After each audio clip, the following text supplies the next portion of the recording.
Deux Chroniques, chapitre 15.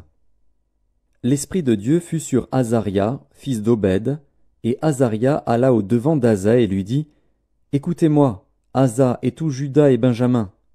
L'Éternel est avec vous quand vous êtes avec lui. Si vous le cherchez, vous le trouverez.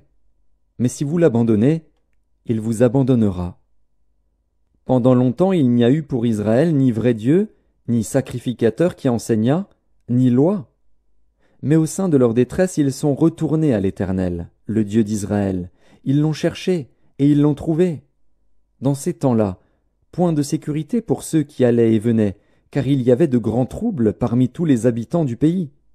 On se heurtait peuple contre peuple, ville contre ville, parce que Dieu les agitait par toutes sortes d'angoisses. Vous donc, fortifiez-vous, et ne laissez pas vos mains s'affaiblir, car il y aura un salaire pour vos œuvres. Après avoir entendu ces paroles et la prophétie d'Obed le prophète, Asa se fortifia et fit disparaître les abominations de tout le pays de Juda et de Benjamin, et des villes qu'il avait prises dans la montagne d'Éphraïm, et il restaura l'autel de l'Éternel qui était devant le portique de l'Éternel.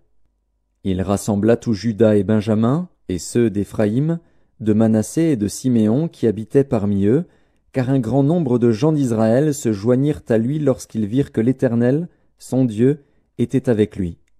Ils s'assemblèrent à Jérusalem le 3e mois de la 15e année du règne d'Asa.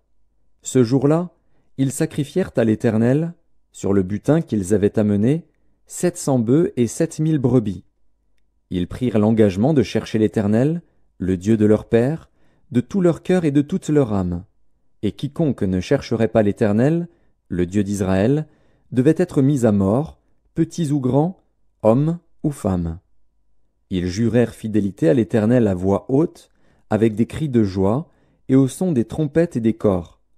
Tout Juda se réjouit de ce serment, car ils avaient juré de tout leur cœur, ils avaient cherché l'Éternel de plein gré, et ils l'avaient trouvé, et l'Éternel leur donna du repos de tous côtés.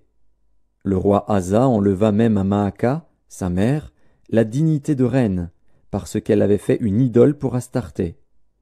Asa abattit son idole, qu'il réduisit en poussière, et la brûla au torrent de Cédron. Mais les hauts lieux ne disparurent point d'Israël, quoique le cœur d'Asa fût en entier à l'Éternel pendant toute sa vie. Il mit dans la maison de Dieu les choses consacrées par son père et par lui-même, de l'argent, de l'or et des vases. Il n'y eut point de guerre jusqu'à la 35e année du règne d'Asa.